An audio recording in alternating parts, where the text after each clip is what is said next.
네, 안녕하세요. 어, 노벨 생리의학상 2023년도 mRNA 백신과 관련된 그 해설을 맡게 된 충북대학교 강규호입니다. 저는 그 충북대 생물학과에서 면역 유전체학 연구실을 지금 운영하고 있고, 오늘 말씀드릴 내용은 작년도 그 노벨 생리의학상을 수상하신 카탈린 카리코 박사와 그 드루 아이즈만 그 교수님 두 분의 업적에 대해서 제가 해설해 드리는 그런 시간을 갖도록 하겠습니다. 어, 일단 그 노벨 생리학상을 수상하게 되신 이 두 분의 업적에 대해서는 가장 잘 설명되어 있는 곳이 이제 노벨상 수상한 그 홈페이지가 따로 있거든요. 그래서 거기 보면은 굉장히 이제 간략하면서도 핵심적인 그 설명으로 이 두 분의 업적에 대한 설명이 이 표시가 되어 있습니다. 여러분들 보시면은 여기 위에 이제 그 For their discovery 그 다음에 나와 있는 이 문구가 있죠. 그래서 이 두 분의 가장 큰 업적은 뭐 지금 다시 살짝 유행을 한다고는 하지만 어쨌든 저희가 팬데믹을 겪었었잖아요. 3년 가까이 겪었던 그 코비드 19과 관련된 mRNA 백신 기술 개발의 업적을 인정을 받아서 이제 이 두 분의 과학자분이 노벨 생리의학상을 수상하시게 되었습니다. 이 두 분의 mRNA 백신 개발을 설명하기에 앞서서 일단 면역학적인 그 배경 지식을 여러분들한테 먼저 설명드리려고 하는데요. 면역학 역사에 있어서 거의 빠지지 않고 항상 등장하는 굉장히 유명한 분이 이 왼쪽에 여러분들 볼 수 있는 에드워드 제너라고 하는 분입니다.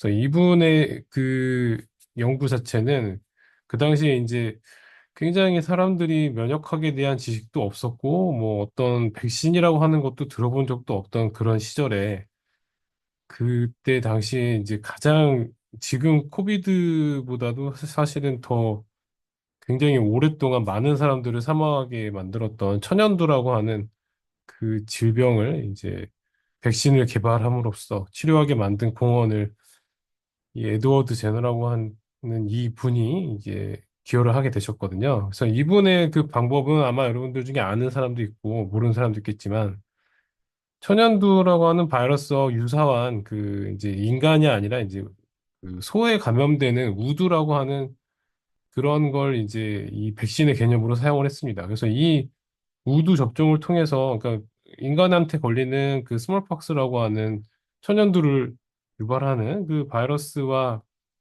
비슷한 경험을 하는 것에 의해서 우리 몸의 면역 시스템을 교육시키고 이게 이제 천연두에 감염됐을 때 살아남게 만든다고 하는 걸 이 당시에 처음 알게 되었고 그래서 여러분들 밑에 이제 그림을 보면 그때는 사실 이런 그 지금같이 잘 만들어진 주사기나 어떤 백신과 관련된 기술이 없을 때라서 이 그 끝에 이제 날카로운 칼날이 달린 이러한 것에다가 살짝 그 묻히는 그 상처를 내듯이 접종한다는 게 이제 고름에 있는 뭐 그런 부분을 이제 끝에 상처를 내서 그 안으로 들어가게 만드는 그런 방식을 이제 그 처음 개발을 해냈고 사실 그래서 백시네이션이라고 하는 용어 자체도 그 당시에 이제 이 천연두 바이러스에 대한 그 용어에서부터 어원을 시작하기도 합니다.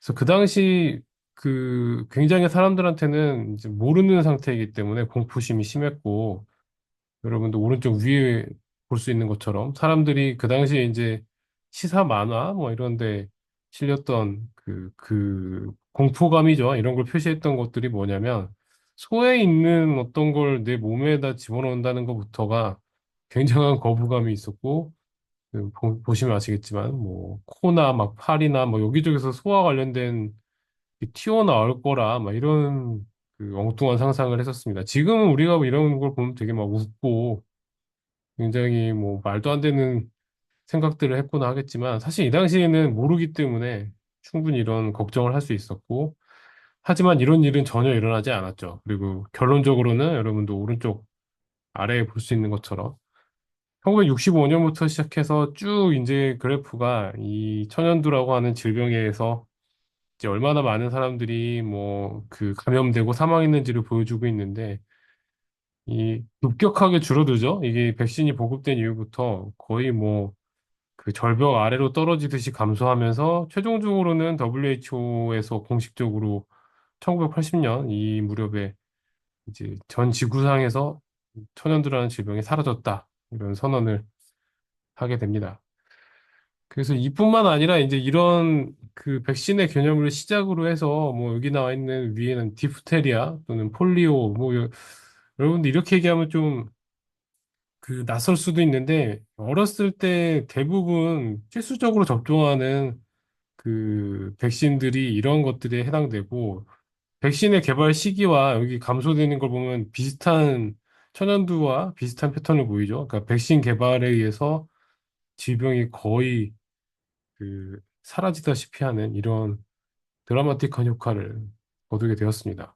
그래서 지금 제가 방금 얘기한 우리나라의 경우에도 이제 그 쉽게 여러분들이 인터넷에 검색하면은 찾을 수 있는 게 이제 어렸을 때부터 접종 시기가 정해져 있고 접종 횟수도 여기 나와 있죠. 뭐 어떤 거는 한 번만 맞고 어떤 거는 뭐 그 많이 맞을 경우에는 5번까지 맞는 그런 경우들이 있는데 이러한 백신들이 이제 그 에드워드 제너의 개념을 시작으로 해서 계속적으로 개발되면서 많이 보급되고 이게 굉장히 많은 사실 인류를 지금 살아있게 만든 그런 큰 공헌을 했습니다. 왜냐면은 여기 있는 어떤 그 하나도 가벼운 질병이 없거든요. 걸렸을 때 굉장히 치명적인 질병들이기 때문에 사실은 우리가 굉장히 많은 그런 혜택을 누리고 있다고 할 수 있겠습니다.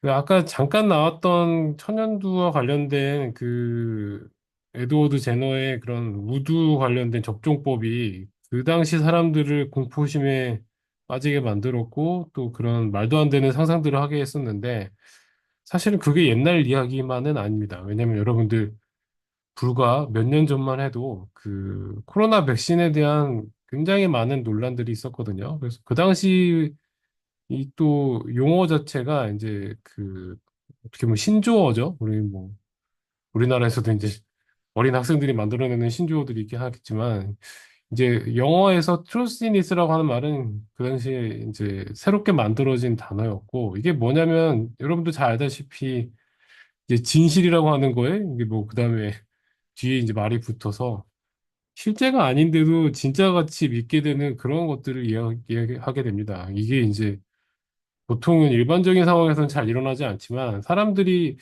그 현명함을 잃게 되는 그러한 가장 큰 이유가 사실 공포거든요. 그러니까 공포심을 조장하면은 이성적인 판단이 좀 어려워지고 뭐 대표적인 상황이 팬데믹과 같은 상황이 굉장한 공포죠. 뭐 내가 어느 날 그거에 감염돼서 죽을 수도 있겠다 이런 생각을 하게 되면 이 여러분들 밑에 보는 것처럼 백신 무용론자들이 등장하고 그 당시에 이제 오른쪽에 실제로 대구의 한 애견 유치원, 그러니까 사람 유치원이 아니라 이제 강아지들이 있는 그런 유치원에서 이런 이제 글이 올라왔다고 해서 굉장히 이제 논란이 있었는데, 그러니까 백신 접종을 한 사람들이 뭐 저도 사실 처음 들어보는 쉐딩 현상이라고 하는 걸 이야기하면서 강아지들에 영향을 줄 수도 있고 뭐 부작용 때문에 이제 출입을 금한다. 이제 오히려 백신 접종자를 출입 금지하는 이런 말도 안 되는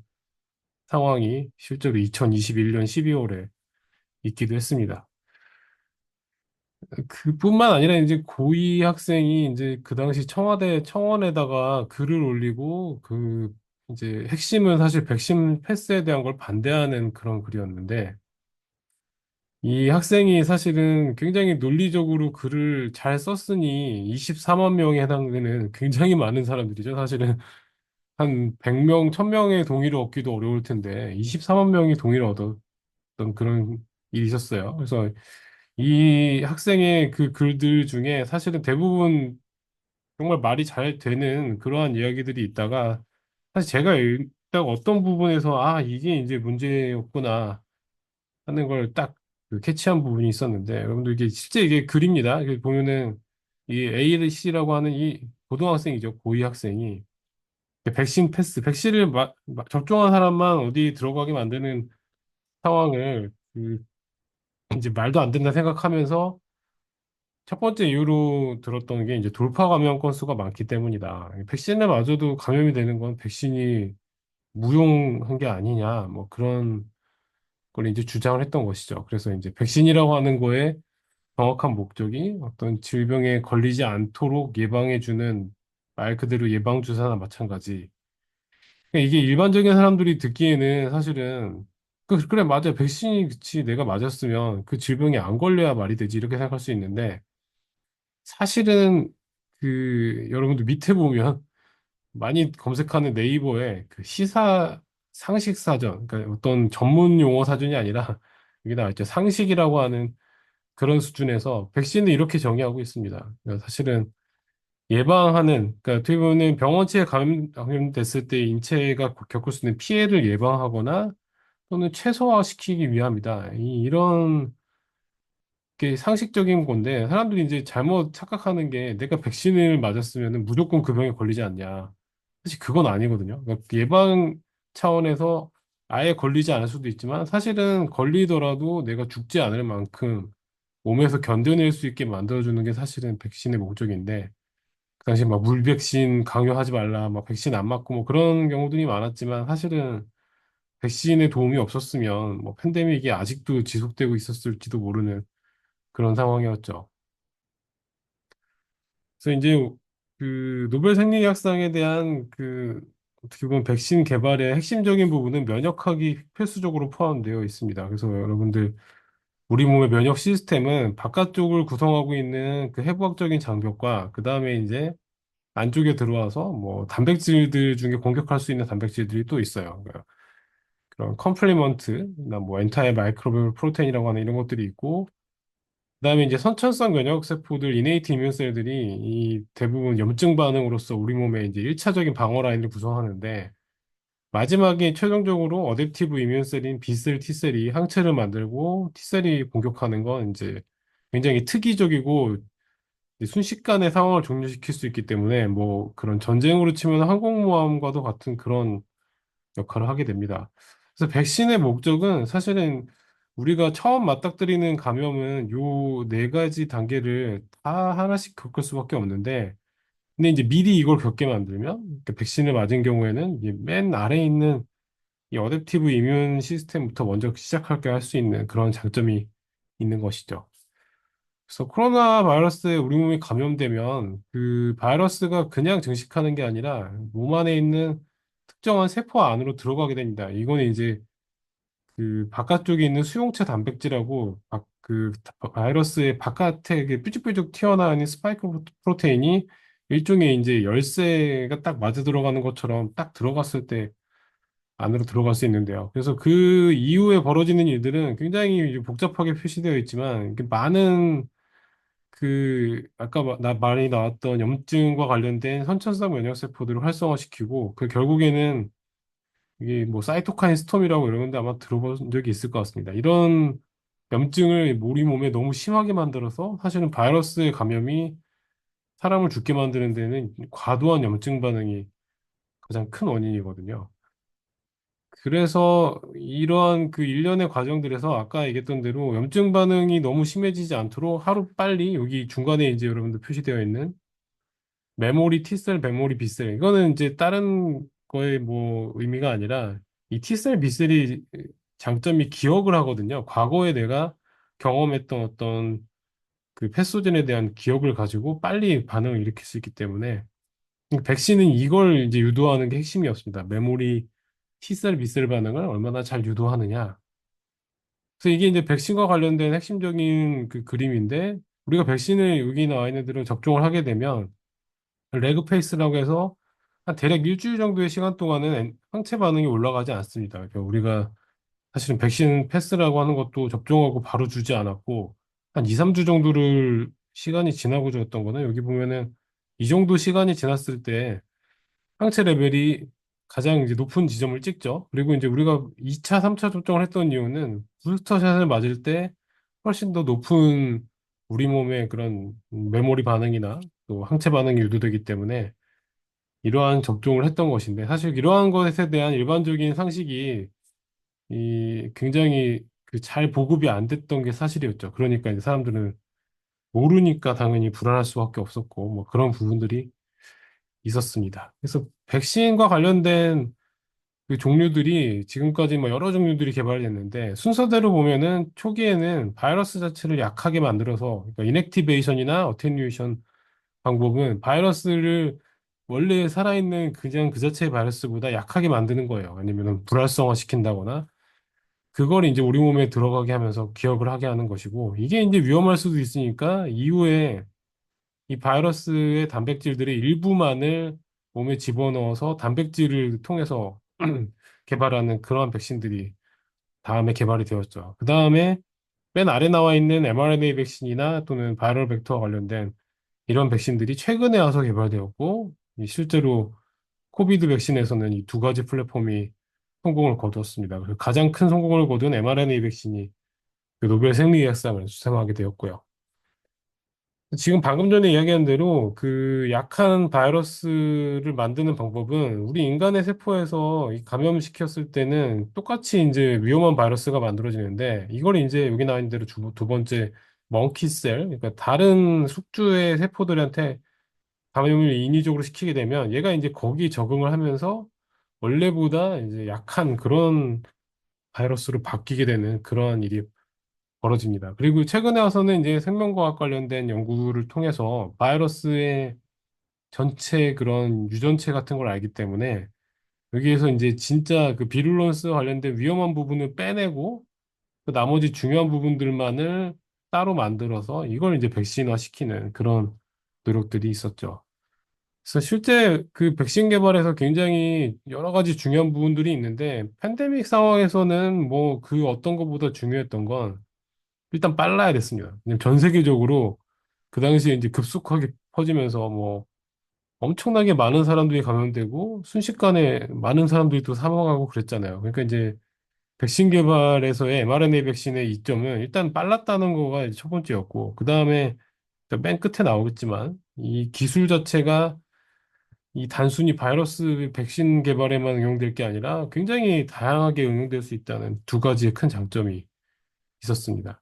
그래서 여러분들 여기 백신 개발의 일반적인 과정이 위에 나와 있고 뭐 복잡하게 써 있지만 이게 아까 얘기했던 기존 백신 개발의 흐름을 따르자면 제일 오른쪽 끝에 나와 있죠. 15년 또는 그 이상이 걸렸어요. 그러니까 사실은 이게 말도 안 되는 시간인 거죠. 팬데믹을 15년 이상을 경험하라고 하는 건 아마 그 거의 지옥이나 악몽과도 같은 그런 세상일 거예요. 저희가 뭐 그 불과 몇 년 마스크 쓰고 산 세상도 힘들었는데 근데 이제 아래쪽에 나와 있는 게 실제 그 코로나 백신 개발의 그 히스토리입니다. 그 2020년 코로나19라고 하는 건 2019년 12월에 이제 처음 이제 발견이 되었고 퍼지기 시작한 거는 2020년부터였죠. 그래서 그때 이제 시작해서 1월부터 시작해서 최종 개발 완료까지 1년 안에 모든 일이 완료가 되었습니다. 이건 아마 인류 역사상 최초이고 아마 mRNA 백신의 가장 성공적인 그러한 개발 히스토리가 될 것 같아요. 그래서 이 연구의 사실 시작은 굉장히 오래전부터 시작을 합니다. 이 mRNA라고 하는 걸 백신의 기술로 사용할 수 있을지를 처음으로 이야기한 논문이 1990년에 사이언스에 나간 이 논문인데요. 그러니까 마우스에다가 이제 그 근육에 어떤 mRNA를 집어넣었을 때 단백질이 잘 만들어진다는 걸 이 당시에 처음으로 연구자들이 그 논문을 발표했고 현재까지 6천 번이 넘는 인용이 될 만큼 굉장히 그 어떻게 보면은 노벨상을 이게 탈 수도 있었을 만큼 대단한 논문이긴 한데 사실 문제점이 있었습니다. 모든 연구의 시작은 완벽하지 않은 문제점들이 있는데 사실 그 문제점을 찾아내는 것부터가 굉장히 큰 그런 연구의 시작이라고 할 수 있거든요. 그래서 여기 보면 이 2002년도에 와서 여기 드루 와이즈만하고 카탈린 카리코프 박사 두 분이 이 논문에 참여를 했죠. 그래서 방금 전에 이야기했던 그 mRNA 기술이 초창기에 굉장히 사람들한테 많이 막 관심을 갖다가 임상까지 가다 사람이 막 죽고 뭐 동물도 굉장히 이상한 일들이 벌어지고 하는데 이유를 몰랐어요. 그래서 이제 잠정적으로 보류를 하고 있는 상황에서 이 논문에서가 그 이유를 찾아내죠. 여기 나와 있는 대로 인플라메토리 사이토카인, 염증성 사이토카인 단백질들이 이게 mRNA를 백신화 시켰을 때 생기는 큰 문제점이었어요. 여러분들 오른쪽에 보는 것처럼 이게 이제 몸에서 일종의 진짜 그 어떻게 보면은 바이러스가 감염된 게 아닌데도 감염된 걸로 착각을 하게 되는 것이죠. 이런 문제들이 있었는데 이제 기념비적인 논문은 이뮤니티라고 하는 면역학 분야의 어떻게 보면 최고의 저널에 2005년도에 첫 번째 제일 저자는 카탈린 카리코 박사, 그다음에 드루 와이즈만 그 교수님이 이제 교신 저자로서 발표한 이 논문이 사실은 2005년도에 발표되었고 인용된 횟수가 지금 한 2,500회 가까이 되죠. 그래서 이 논문이 그 찾아낸 문제점을 해결하는 방안을 제시하게 됩니다. 그래서 어떤 식으로 해결하게 되냐면 그냥 mRNA를 가지고 하면 염증성 사이토카인에 문제가 있었단 말이죠. 그래서 이걸 극복하기 위해서 어디서 아이디어를 얻느냐? 우리 몸에 있는 RNA의 세 가지 종류 중에서 트랜스포 RNA, 이 그 단백질을 암호화하는 데 있어서의 그런 그 mRNA와 최종적으로 단백질을 이제 아미노산을 하나하나씩 끼워 넣는데 중요한 트랜스포한 역할을 하는 트랜스포 RNA의 특징을 이제 어떻게 보면은 따라한 것이죠. 그래서 이 우리 몸에 보면은 tRNA라고 하는 싱글 스트랜드 RNA가 굉장히 많은데 얘는 non inflammatory, 그러니까 염증을 일으키지 않는다는 걸 알게 되었고 이걸 봤더니 RNA 중에 하나에 보통 우리가 뭐 A, T, G, C 얘기할 때 그 RNA는 하나가 유라실로 바뀌잖아요. 그 유리딘에서의 어떤 변형된 형태 때문에 우리 몸이 아, 이거는 바이러스가 아니야 하고 인식한다는 걸 알고 mRNA 그 백신 플랫폼을 개발할 때 그걸 똑같이 적용한 것이죠. 그 여기 나와 있는 슈도 유리딘이라고 하는 건 이제 어떻게 보면 이걸 시완시킨 그런 기술입니다. 그렇게 했더니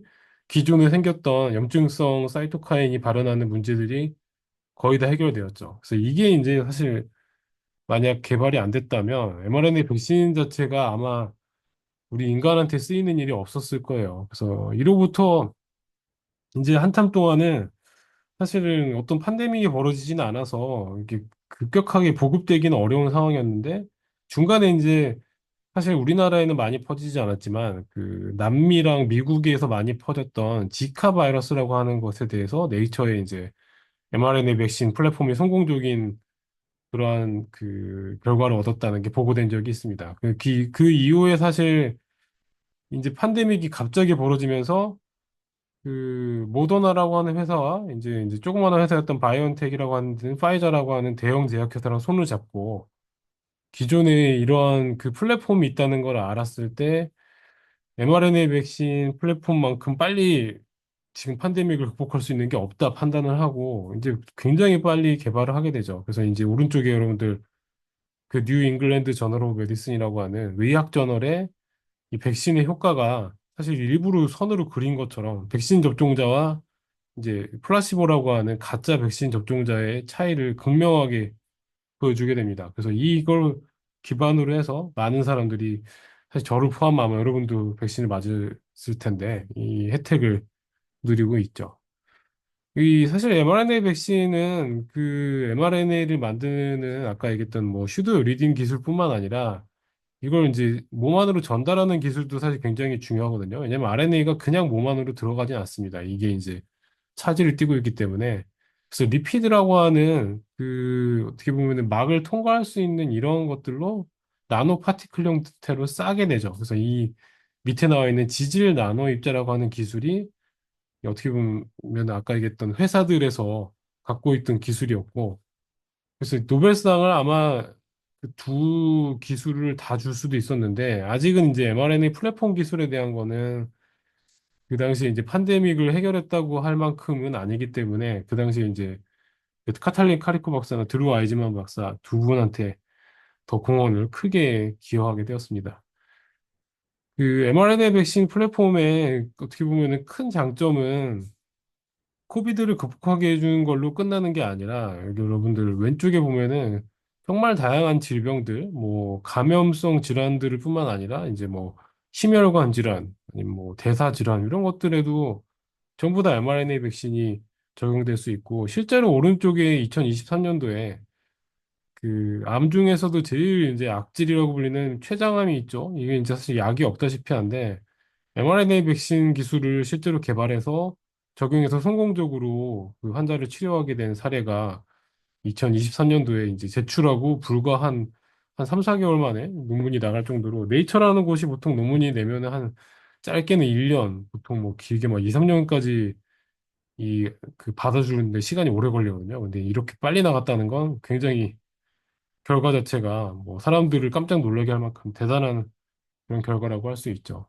그래서 mRNA 백신은 코비드를 극복해 준 것뿐만 아니라 지금 현재는 굉장히 많은 다양한 질병들에 활용이 되고 있어서 그 노벨상의 가치가 더 크다고 할 수 있겠습니다. 그 마지막으로 실제 우리나라에서도 RNA 관련된 세계적인 전문가이시자 뭐 많은 존경을 받고 있는 김빈내리 교수님이 계신데 이 김빈내리 교수님이 해서 얘기를 이제 전하는 그런 얘기를 하자면 mRNA를 가지고 우리가 연구를 하기 위해서는 어떤 게 필요한지에 대해서 얘기를 하신 적이 있습니다. 첫 번째로는 기초 연구가 굉장히 중요하죠. RNA에 대한 기초 연구 없이는 사실 아까 얘기했던 그런 슈도 리딘으로 치환하는 기술이라든지 이런 거를 알 수가 없고, 그 다음으로 이제 RNA를 효율적으로 세포 안으로 전달시키는 아까 봤던 나노파티클, 리피드 나노파티클과 같은 그런 기술들. 그다음에 면역학을 알아야겠죠. 그러니까 질환, 질병에 대한 걸 어떻게 이제 접근할지에 대한 그런 유전학적인, 면역학적인 뭐 그런 연구도 당연히 같이 있어야 되고, 결국에는 많은 그런 연구들이 통합적으로 있어야지만 노벨상과 같은 큰 성과를 이룰 수 있으리라 생각합니다. 이 사이언스 잡지 표지에 이제 코비드 19과 관련돼서 그 당시 죽음의 강을 인간의 노력으로 다리를 놔서 팬데믹을 극복한 그런 사례를 이야기했고, 그거의 핵심은 사실 여러분들이 지금 알고 있는 이 두 분의 그 과학자분, 드루 아이즈만하고 카탈린 카리코 박사님이 개발하시게 된 mRNA 백신이 당연히 가장 큰 공헌을 했습니다. 그래서 지금 뭐 잠깐 코로나가 퍼지고 이러고는 있지만 팬데믹을 선언하지는 않거든요. 왜냐하면 WHO에서 작년 이제 5월 5일이죠. 우리나라 어린이날에 이제 실제로 그런 팬데믹 상황의 끝, 그러니까 엔데믹이라고 불렀던 거죠. 완전히 사라진 건 아니지만 우리가 걱정할 수준이 아닌 이런 수준에 오게 되었습니다. 여러분들이 이 두 분의 연구가 단순히 뭐 하루아침에 이루어진 건 아니고 굉장히 많은 그런 생명과학 분야에서 뭐 면역학이나 유전학이나 또는 기초 분자생물학적인 기술들의 연구들이 이제 모이고 모아서 그런 어려움을 극복할 수 있는 그런 기술들을 이 두 분의 업적으로서 만들어냈고 우리가 인간이 그 겪게 되는 굉장히 위험한 상황의 팬데믹을 극복하게 되었다는 걸로 여러분들이 기억을 해주면 되겠습니다. 제 강의는 오늘까지 여기까지 해서 마치도록 하겠습니다.